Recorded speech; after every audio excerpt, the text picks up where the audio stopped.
కేసీఆర్ 2 లక్షల కోట్లు గంగల పోసిండు. ఈ గంగల పోసిన తర్వాత ఎంకులాడకత్తు కానీ నీ శాఖలో ఏం జరుగుతుందో ముందు గది చూడు. గంగల పోసింది అనేది బాగానే మాట్లాడుతుంది, నీ శాఖలో ఏం జరుగుతుందో నీకు తెలుస్తలేదా ఉత్తమ్ కుమార్ రెడ్డి గారు? ముందు నీ శాఖలో ఏం జరుగుతుంది నీకు తెలియకుండా అది తెలుసుకున్నాక గంగలు ఏం పోసిందో ఎంకులాడకద్దు. కమిషన్ల కకృతితో ఇరిగేషన్ శాఖను నాశనం చేసిండు ఉత్తమ్.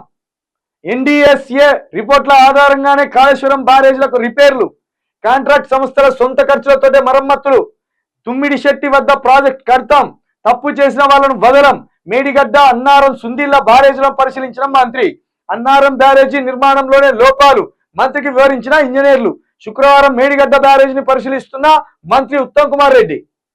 ఉత్తమ్ కుమార్ రెడ్డి గారు, అసలు మీరు పనికిరాని విషయాలను ముందటేసుకుంటాను, చేయవలసిన విషయాలను వదిలిపెడుతున్నారు. ఇదే నీళ్లు ఎందుకు ఆగిపోయినాయనే దాని మీద మీరు రివ్యూ చేయాలి. అది కదా మీరు చేయవలసిన రివ్యూ.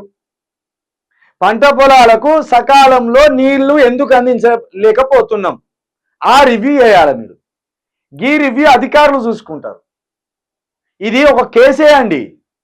నిజంగా కాళేశ్వరం నాశనమైందా, మేడిగడ్డ నాశనమైందా, మేడిగడ్డలో అవినీతి జరిగిందా, కాళేశ్వరంలో అవినీతి జరిగిందా, 2 లక్షల కోట్లు నిజంగానే దాంట్లో గంగలో పోసిండా, ఆ ప్రాజెక్ట్ వాల్యూ 90,000 కోట్లు, ఆ ప్రాజెక్ట్ వాల్యూ ఈ 2 లక్షల కోట్లు ఎక్కంచెలు వచ్చినాయి. కాళేశ్వరం ప్రాజెక్టు వాల్యూయే 90,000 కోట్లు. 90,000 కోట్ల వాల్యూ కలిగిన ప్రాజెక్టులో 2 లక్షల కోట్లు ఎట్లా అవినీతి జరుగుతుంది?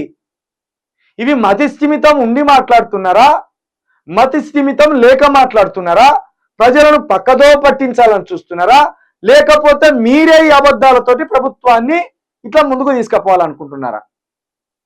90,000 కోట్లతో కట్టిన ప్రాజెక్టులో 2 లక్షల కోట్ల అవినీతి ఎట్లా జరుగుతుంది? అది ఎట్లా సాధ్యం? దాన్ని నిరూపించండి. ఇంకొకటి, ప్రాజెక్టులో అవినీతి జరిగితే మీరు కోర్టుల ద్వారా ఆ అవినీతిని బయట పెట్టాలి. ఆ పనికి ఇంకెందుకు శ్రీకారం చుడతలేరు?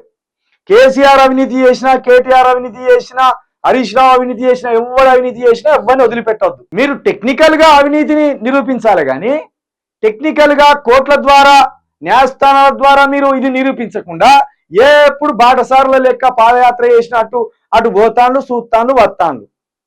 పరమానందయ్య శిష్యుల లెక్క ఏకుర్రి. 6 నెలలు అవుతాను మీకు అధికారం ఇచ్చి. ఎందుకు కేసులు ఎత్తలేరు మీరు కాళేశ్వరం మీద? ఎందుకు ఎంక్వైరీ చేపిస్తలేరు కాళేశ్వరం మీద? నిజంగా అవినీతి జరిగితే మీరు ఎంక్వైరీ చేపించి అవినీతికి పాల్పడ్డ వాళ్ళని తీసుకుపోయి జైలు వేయాలి కదా. ఆ పనికి ఎందుకు శ్రీకారం చుడతలేరు? ఎంతసేపు ఈ డ్రామా ఎందుకు గడుతున్నారు? ఖచ్చితంగా ఇది ప్రజలను మభ్యపెట్టే చర్యలే. ఉన్నాయే 90,000 కోట్లు ఆ ప్రాజెక్టుకు పెట్టింది, 2 లక్షల కోట్లు గంగల పోసిందని అబద్ధం ఆడతాడు ఉత్తమ్ కుమార్ రెడ్డి గారు. ఇది నవ్వుకునే విషయం.